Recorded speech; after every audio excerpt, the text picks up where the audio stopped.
So they were hiding there. Can I ask him how long since they had electricity? А когда электричество... Без понятия, коли дадуть. Нет, когда было последний раз? О, ну, скажем, середину березня, може, було. Since March, man. Since March. Yeah, no electricity at all.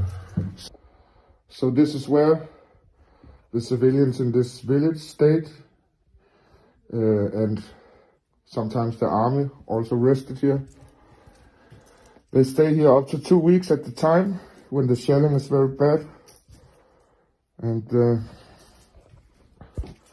yeah, it's unbelievable.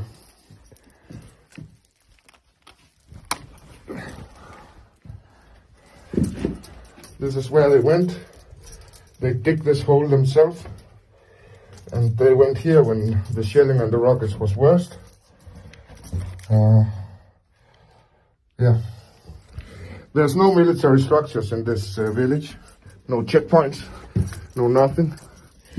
Only innocent civilians who are forced to live like this because of Russian occupation. And the weird thing is, they never complain.